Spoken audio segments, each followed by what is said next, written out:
I'm mispricing myself here. That was the first connection. And this is one of the things that I help people with. Like, how do you articulate your value? How do you articulate your value in a marketplace such that people get the value and then exchange appropriate to the value that you're able to communicate and articulate? Let's learn how our next guests get up, dress up, and show up on purpose. Enjoy the episode.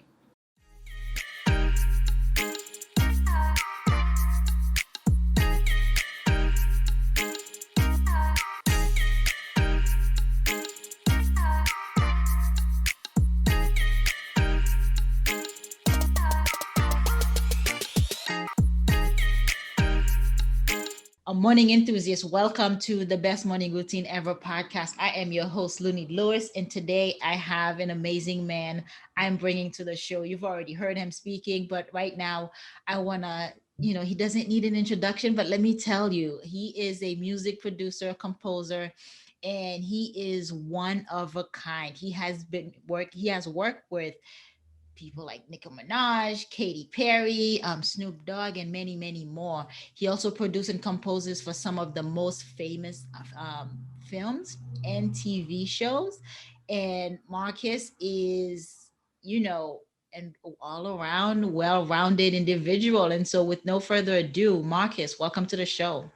Yeah, well, thanks for having me on the show. I look forward to engaging in conversation with you. Yes, it is my pleasure. So tell us a little bit about your background and your journey to the men that you are today. Yeah, well, the way I look at things is, life is ever evolving, and I intentionally grow every single day. Mhm. So it's not a haphazard, by accident type of thing. So every single day I'm studying, whether it's psychology, philosophy, neuroscience, behavior science, high performance. I'm studying these areas to impact myself as well as impact others. And so, first of all, I stand for dignity and compassion for myself and all of humanity. And inside of the work that I've been doing, and if I look at back on my life, it's been about that. How can I be the biggest contribution inside of my life's journey? So starting at 2 years old as a pianist. I started playing piano when I was 2 years old. I was a child prodigy and got my first check in the entertainment industry when I was like 6 years old and started a company when I was 12. And it was all based on, I saw early on that, wow, with music, there's this ability that music has to impact environments. Yeah. Music has the ability to reach inside of spirits and hearts and minds. It's one of the most powerful agents that we as humanity have. And so I was able to see, we talked right before we started here about, how I used to be a minister of music when I was 9 years old in this Baptist church Yeah. in Portsmouth, Virginia. And so, so I was able to see way back then that music could heal people. Right. Music could have people release things that was pent up inside. Hmm. And so inside of that, um, I've dedicated my life to not just music as a vehicle for uplifting humanity and people, but also programs. And so I have this program called Wealth and Impact Boot Camp, where I help people go from success to significance. Hmm. And inside of that program, it's using elements from the entertainment industry that I've learned, things that I've learned in working with CEOs of companies, things that I've learned in dealing with politicians and ministers and from all people from all walks of life. And I've put some tools into this course called Wealth and Impact Bootcamp to actually help uplift people like that. Mm-hmm. Yeah, that's really powerful because you're like a student. Yeah, I hear you're a student of life, and you're intentional about learning and how you learn, and you're taking that to actually add and help other people and help other people learn. And music is your passion, but it wasn't always that way, right? Because you started out with debt. You had over $75,000 in debt, and had managed to not just come out of debt but become a millionaire and a producer and songwriter. That takes what does that take? How do you do that? Yeah, well, it took me having to unlearn a lot of things, Hmm. right? So when I was $75,000 in debt, it was not because I was, you know, balling out till I was falling out in a club, right? I wasn't spending money like that. It was debt with based on me investing in myself, investing in equipment, music equipment, recording equipment, sound packs, investing in learning so that I could improve and work on my skill and craft and so forth. And so I had accumulated this debt, and I had to unlearn some things like, time is money, Mm. right? So a Yeah. lot of times people have collapsed that time is money. So, when I had my recording studio in Boston, when I was in Berkeley, people would pay me about an hour, Mm. right? Because I had it, that time was money. And so I had to unlearn that actually time is uh, different than money. Now, what if money was value? So there's the value of what I was doing as a creative inside a recording studio, which once I unpacked time, my time and my money and said, hey, well, wait a minute, I'm providing a lot of value here that's more than just like me pressing buttons, Right. right? I'm contributing into someone's growth and development, right? Like the recording process, at least the way that I approach it as a music producer, it's a holistic value process. Hmm. And so once I was able to see and recognize that, well, wait a minute, this I'm mispricing myself here. That was the first connection. And this is one of the things that I help people with, like, how do you articulate your value? How do you articulate your value in a marketplace such that people get the value and then exchange appropriate to the value that you're able to communicate and articulate? How? And so How I do you had to learn do that? how to articulate the value. First, I had to see it. Hmm. First, I had to see and notice that, well, wait a minute, this value is more than, $65 an hour. Right? This is about, so I have to, articulate the value in a more impactful way if I want to impact my finances. Yeah. And so I developed, how to articulate that. And part of that was by listening to what people were saying when they experienced me in a recording studio. Oh my gosh, this was the best thing that this happened. Oh, this was like life changing for me, Hmm. right? Yeah. How can you quantify a life shift? How can you quantify this is setting an artist up to be successful in their career, right? And so I had to learn to articulate that, to define that, to realize that, to scope that over time, and that helped me along the path of getting rid of that debt. And then I was sitting in, well, what do I do with all this money now, right? So then I had to learn what to do with money. Right? I had to learn things like the savings account is the worst place to put your money. I Yeah. had to learn that, okay, well, there's investment vehicles and all of that. And these are the things that I help creatives and influencers and impactors and entrepreneurs and, people people that, community leaders, activists even, Yeah. right? So there's some unlearning that has to happen even inside of the activism in the nonprofit world. You want to actually have profit, because the more resources you have in terms of money, the more help you can create. Absolutely. Right. And so this is part of the unlearning and then refining and up leveling thinking and activity and actions and practices and like that. Yeah, very well put. So I must ask, how do you help people unpack that value so they can express it, so they can tell others, this is what I bring to the table, and don't come couple me with time is money. The value is actually more than what you're paying for. Yeah. So I designed a 6-month process for that. Right. Mm-hmm. And so out of that 6-month process, I've seen people become financially independent. Mm-hmm. I've seen people create movements.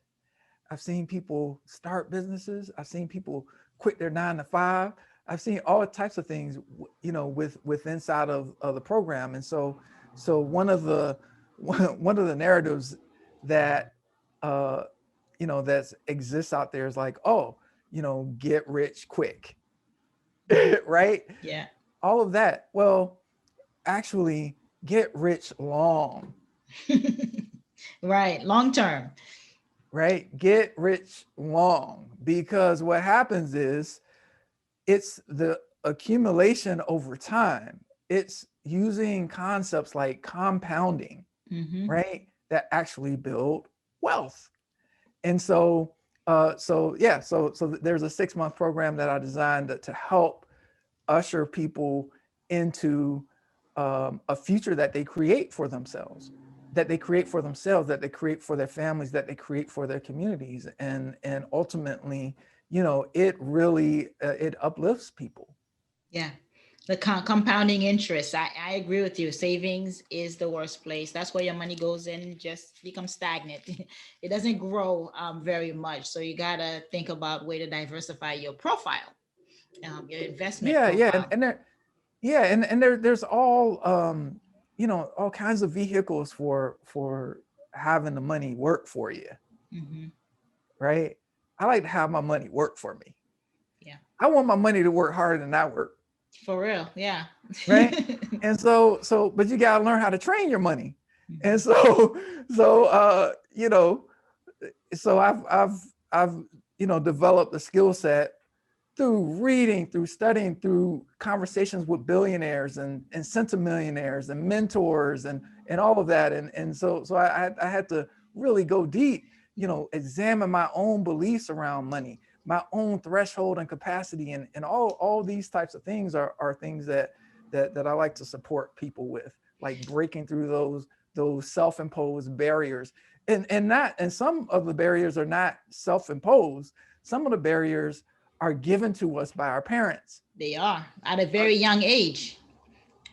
Absolutely. From age to 5, if you grew up, I know I grew up in a home where it's very church heavy. We were talking about our relationship Mm-hmm. with the church, and it was money is evil, Mm. so you get that belief in your mind, and so you're dispelling money from coming. You're dispelling it because it's evil. You don't want evil, or you don't want to be judged for having it. And so that's one of the beliefs that a lot of people have to eradicate, per Yeah, se. yeah. I like to say money is the root of all good. Yeah. If you think about the good that money can do, imagine, like, look at Bill Gates and what he's done for the malaria uh, epidemic, Yeah. right? Right. It's basically malaria is pretty much almost eradicated Yep. with the resources, right? That's the root of good, right? If you look at your life from the lens of what's possible if you have an abundance of resources, right? Of monetary resources, Hmm. right? So but money's just one aspect of what I look at.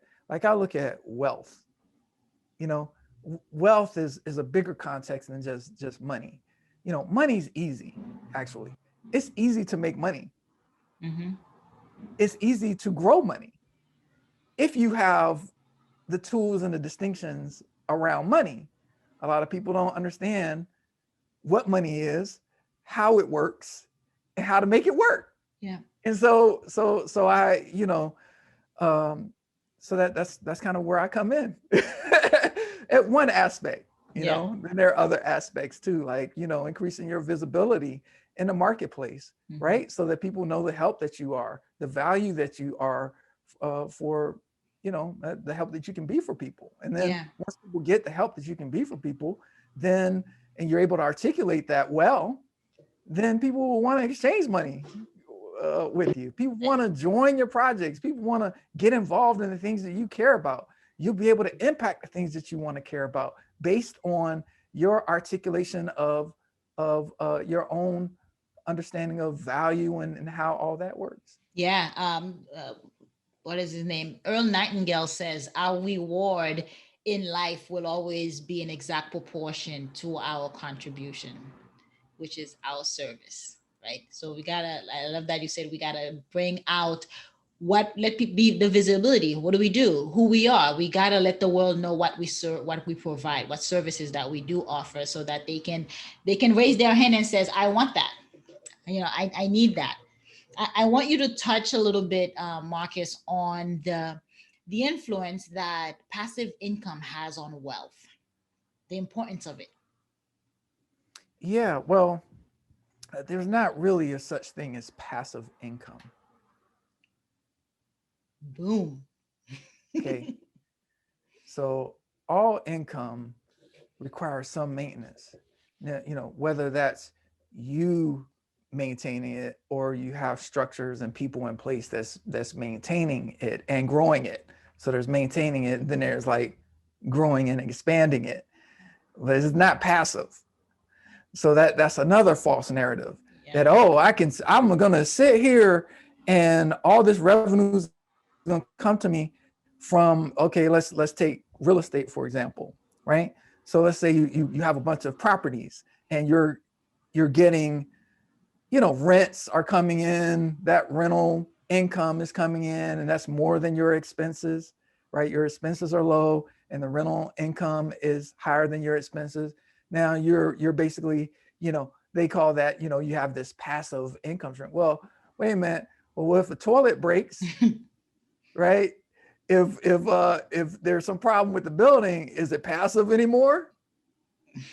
Right. No, it needs some maintenance, right? Mm-hmm. You may want to invest in a redesign, and you may want to keep it upgraded and updated and so forth, and all that. I have a friend of mine, she has some property in New York, and there was like a issue with the pipes that happened, right? It's like, okay, well, and she's financially independent, right? And so, but therein lied some active work on her passive income. Mm-hmm.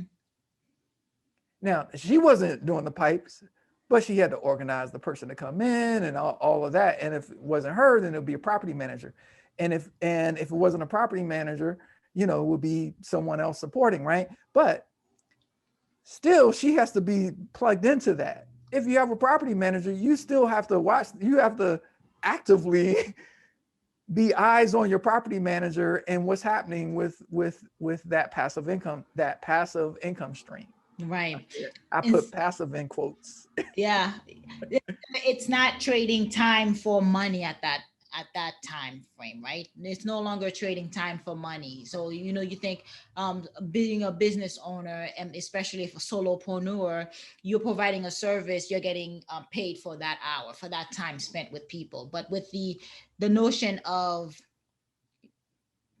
quote unquote passive income is making money while you sleep, where you build the infrastructure so that it runs automatically. Yeah, listen, I look at having as many potential passive income assets operating out there working as possible. Mm-hmm. So whether that's real estate, whether that's copyrights with songs, I have a music catalog with 10,000 songs that are out there working. Yeah. right? And so even with that, there's maintenance. Even with that, there's maintenance of and increasing the value of a catalog of songs.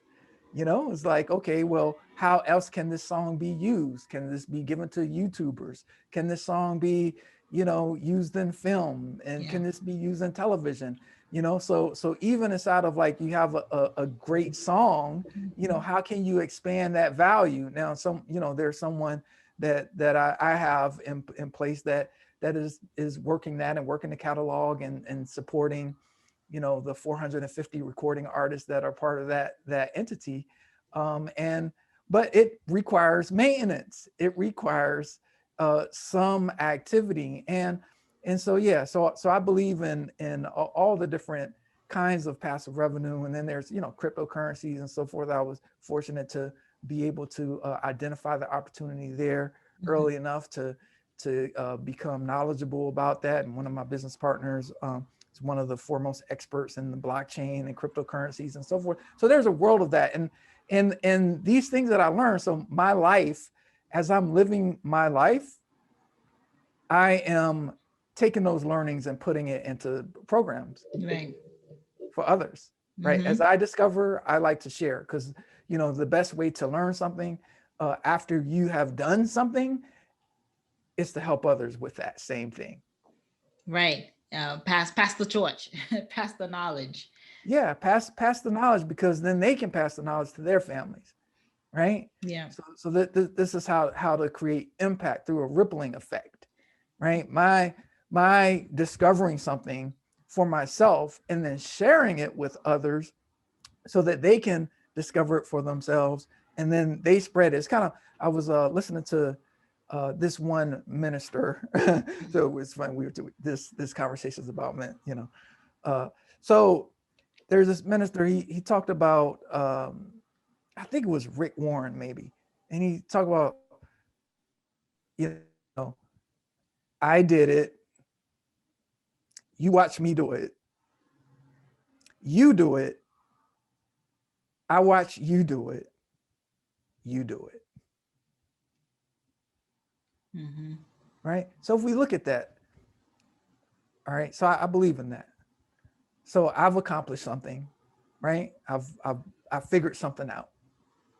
So I have Wealth and Impact Boot Camp, where I'm sharing what I discovered. And people are seeing me do things. They're seeing me do things, right? This is part of having visibility, and those particularly in the program, because I'm given the blow by blow of activity and so forth. They're seeing me do things, right? And so I share, and then they start doing things. So the amount of people that have been on television, the amount of people that have created projects that are getting media attention and so forth that are in that program is very powerful. So I watched them do something and input and contribute it. Did you consider this? Maybe look at this and so forth. And then they do something. And then it passes on. The people around them are watching them do something. Hey, how are you doing that thing? Oh, well, this is how I'm doing that thing. Okay, then they start doing that thing. And then all of a sudden you have this trail of people that have freed themselves. Yeah, you're teaching them how to fish. You're not just giving them the fish, you're teaching them how to do it themselves so that they can be empowered and gain that freedom, financial freedom and time freedom, which is the the ultimate goal. How, Yeah. for a lot of I know in the music industry, how can one become savvy that they don't get taken advantage of? Oh, well, I would be asking a different question, Yeah.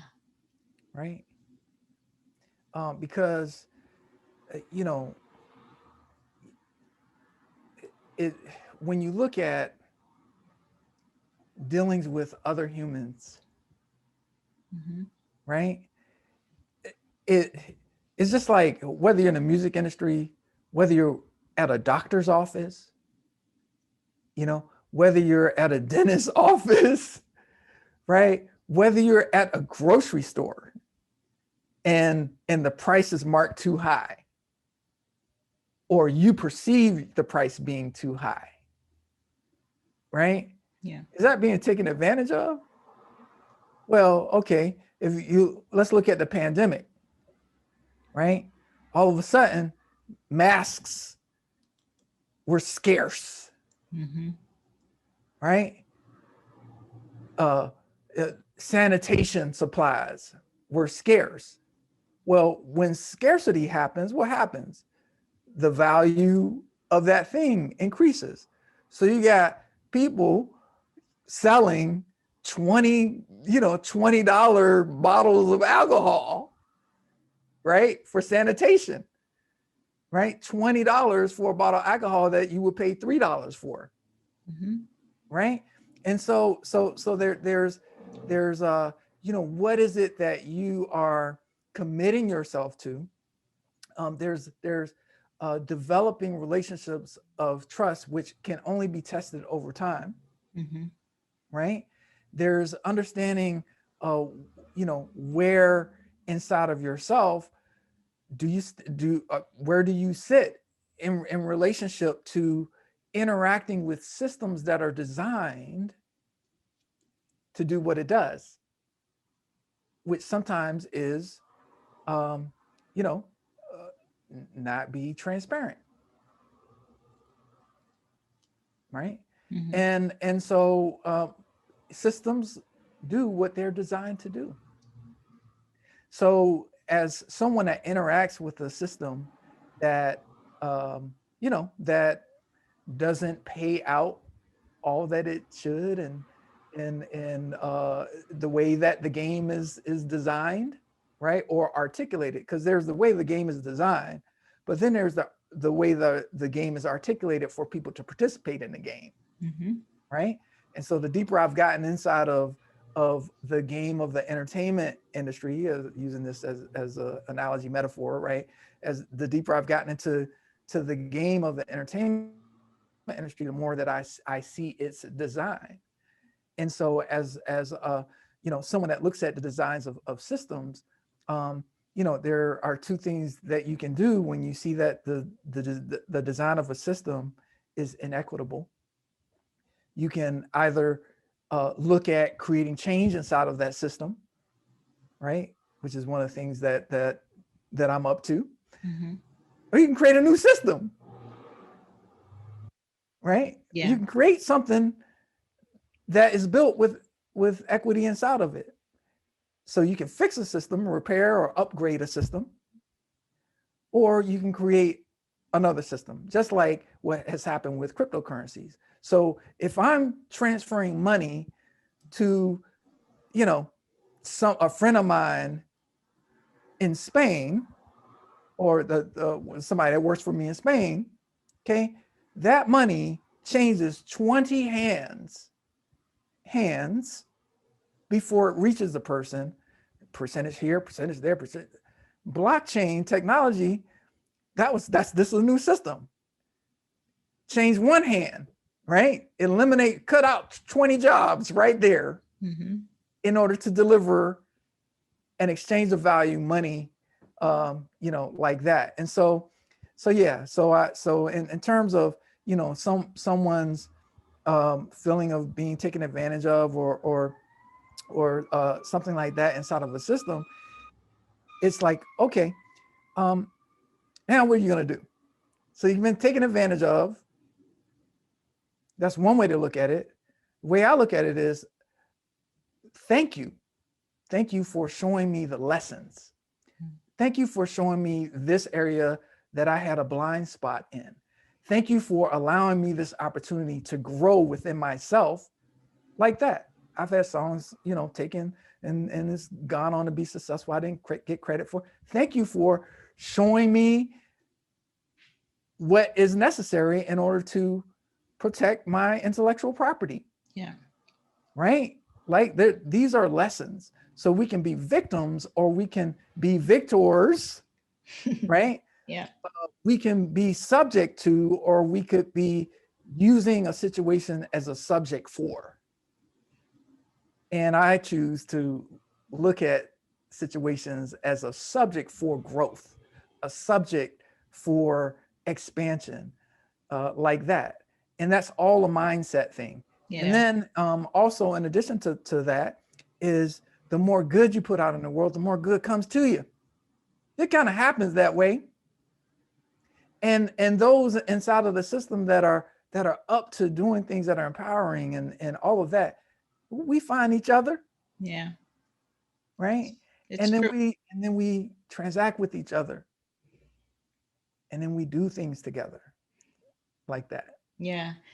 No excuses, but fail forward. Let take it as a lesson to improve, to grow, to be better at what you do, your craft. Essentially, because you can't just be a musician, you can't just be a producer, you can't just be creating content, but you gotta be a business owner. You gotta be able to know the ins and out of running a successful business, especially if you are the creator, because you are the business at that point, right?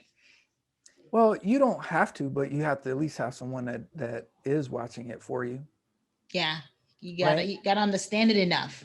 It depends on what your priorities are. Like, and people value different things, right? Some people want to know the everything that's going on and how it's going and this and that and every nook and cranny and all of that. And some people, it's like they don't want to know. I just want to create my art. Now, I'm not saying that anything is wrong with either one of those, Mm-hmm. right? And learning business is a capacity, right? So I've been an entrepreneur since I was 12 years old. I started my first company when I was 12. And just as I had to grow as a musician, I had to grow as an entrepreneur. I Yeah. had to learn some lessons, Yeah. right? I had to learn business just like I learned music. But it's a completely different skill. So I think there's this there's this narrative now of like, the artist has to be a CEO and all that type of stuff. Well, how do you do that? Right? Is okay. That's the what, but how? And so I've created some things that help with the how. right? Right. So the artists that actually come to my program, they get so much like time removed from their learning because I've synthesized, what it takes to make something happen, so that something that would take 5 years for somebody to learn, they'll learn in 6 months. It's the That's learning. compressed time. Yeah, the learning curve. Yep, you decrease that. That's awesome. So tell us about some of the disciplines, the habits that you've had to learn to be successful, to as you evolve as an entrepreneur. I'm alluding to how do you get up, dress up, and show up.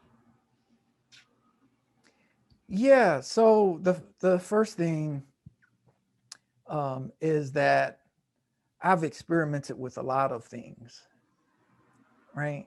And this is one of the reasons why I created the 100 Days Impact Challenge, is because in my studies, I learned that, you know, what you focus on grows. Yep. What you focus on grows and it expands, right? And um, so I've done 100 days challenges all throughout my life. When I first started playing the piano, and I didn't look at it as like, oh, I'm doing a 100-day challenge, but that's what happened. That's what happened that had me begin to play at a professional level when it came to the piano. So every single day, I practiced and practiced and practiced and practiced and practiced.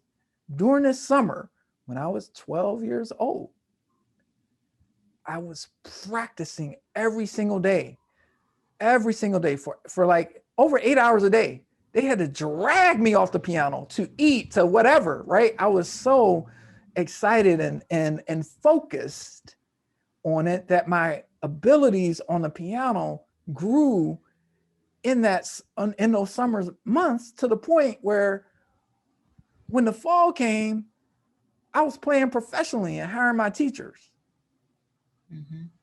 right? And but it took a repeated action. It became to the point where playing the piano was meditative. Mm. It was like meditating. And then when I listened back to recordings from way back then, and I listened to how I played, it's unbelievable. I'm like, what in the world? Like, I was playing way above my age level, but I remember losing myself into a flow state, Nice. Yeah. right? Because of that repetition of activity, when it came to performing, I was able to put myself in that same place, that meditative space that allowed for things that I probably didn't have the capacity. Like if I thought about it, I didn't have the capacities for, but because I wasn't thinking about that, because I was being in the moment, my fingers were doing things that I didn't practice. That's the power of habits. Michael Jordan talks about that too. When he's practicing, he plays as if he's in the game. So that way, when it is game day, there is no variation. There is no difference. You're on autopilot. Your body muscle memory kicks in. That's those are habits. Yeah, absolutely. And the way our brains are constructed to identify patterns, right? So the thing that like the 100 days impact challenge does is it helps create a brain pattern. Like this is kind of baked in the design. Yeah. Yeah, don't tell anybody. It's our secret, but it's baked into the way the challenge is designed and the way the mini course is designed to help people in the 100 videos, and it's all baked in there. But what happens is when you create a new pattern over a period of time, a new behavior will arise, and you start to know yourself as someone that now does that thing. Mm-hmm. Identity changes. Your identity changes based on the types of behaviors that you intentionally or unintentionally do on a consistent, repetitious basis. And so I've seen people have an improvement in their health. There's this woman that's in the 100 days impact challenge right now that she has Lyme disease, and she talks about how her change in health habits now, her health is getting better, right? There's an improvement in her health because of that. There's someone that has his name is Noah. Noah has created a gratitude challenge, 100 days of gratitude, right? And so every single day he's doing a post in his Facebook group that now has thousands of people in it, uh, a gratitude post, right? That behavior improves health, improves happiness, and like that. Very nice. And do you incorporate that in your morning routine for you? Yeah. So yes, I journal. Um, I also have some gratitude practices. I use affirmations. Yeah. Um, they're like I said, I study every single day. I think that more than anything else is I have some study practices, Mm-hmm. and so I spend. It's kind of like when I was developing the ability to play the piano or the saxophone, or what, when I picked up an instrument. That's how I get when it comes to study. So, for example, I've been studying time philosophy, time psychology, time geography. I've been studying time, right? And so if I look at what has happened over the past couple of weeks, I've been in hours and hours every single day looking at time, looking at time from different angles. So that's a habit. So I've created this habit, but I focus that habit on a particular thing that I want to learn, Mm-hmm. or a particular thing that I want to enhance, improve upon, like that. So okay, so if doing gratitude practices increases health, and well, I should probably do that every single day, like eating every single day. Right. And affirmations as well. Tell us in your opinion, the power of affirmation and declaration upon our life, right? Because the power of life and death is in the tongue. Yeah. So words are essential. Words create worlds. Words destroy worlds. Just as powerful as music is, words are powerful in a degree that I don't think most are conscious of. And the reason why I say I think most are not conscious of, because you can hear someone's insides by what they say on the outside. You can see limitations in people's thinking with how they speak, how they talk about themselves, how they talk about what they're doing, how they talk about other people. Words create worlds and worlds destroy worlds. I love that. Well put. Well put, Marcus. Thank you for sharing that. Now, I know you have a book coming. You have a book out. It's called Bell Ringer Branding Bible: The 5 Musician Branding Principle for Singers, Rappers, DJs, music producers, composers, writers, and recording artists. Tell us a bit about that and where we can find it. Yeah, so I was fortunate to co-author that book with my mother before she passed away. She passed away the same year that the book was released. And she was a national tennis champion. She played in the US Open. She traveled the world, the country with Arthur Ashe back in the 60s, and she was a civil rights activist. But she also had the gift of words. So I remember, when I was growing up as a kid, she would put words on the bathroom mirror. And so we had this practice of looking at that word and using that word that day. Mm-hmm. Right. So she was a lover of words and inspired me around that. So I love writing. And so one of the joys of my life, experience was working on that book with my mother, because she would interview me every single week, almost for 5 years. That book that, is a bestseller, was hit #1 in a bunch of different categories like that. But that book basically is a chapter out of this bigger Bible that we, have been creating.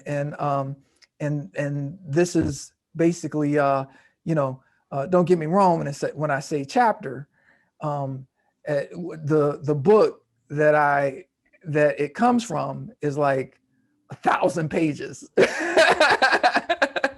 Right. So the branding Bible is a significant work and has helped a lot of people. In fact, I've had some friends of mine that are CEOs that picked up the book, even though they're not musicians or whatever. They're like, this is not a book for musicians. This book can work for anybody, right?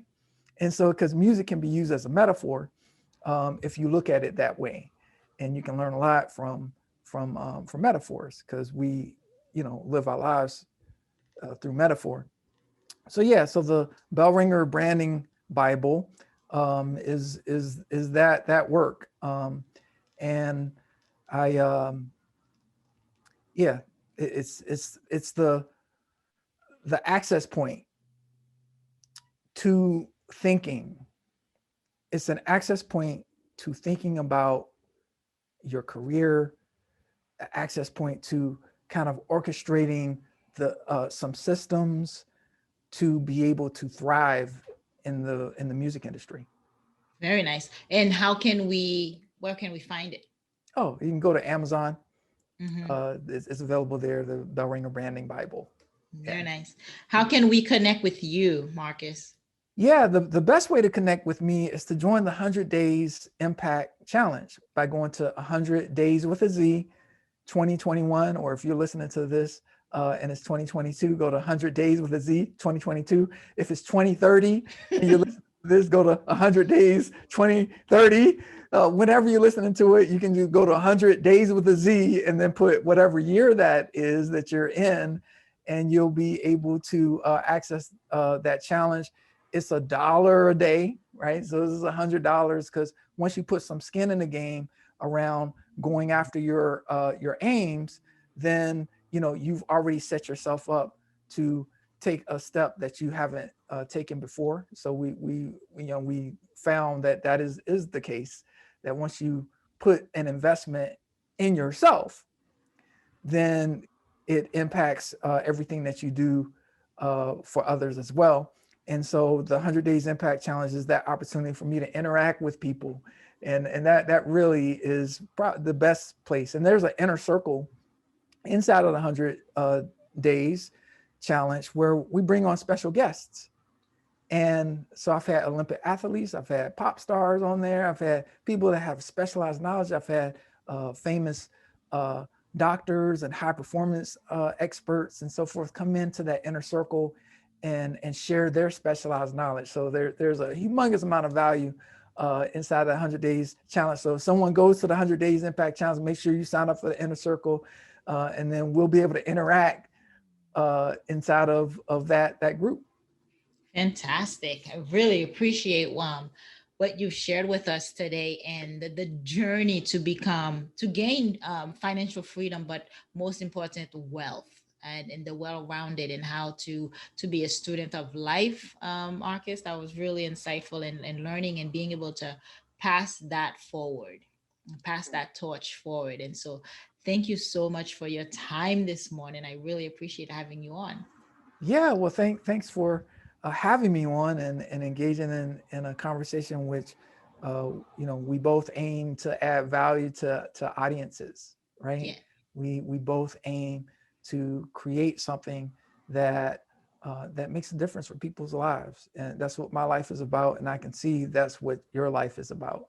Yes, thank you. And it's been a absolute pleasure. Hope you enjoyed today's episode. Please comment and tell us what was your favorite part, your favorite habit that you are going to try out for yourself today. Comment below. If you haven't already, be sure to subscribe. Until next time, I will see you at the top of your best morning routine ever. Stay blessed.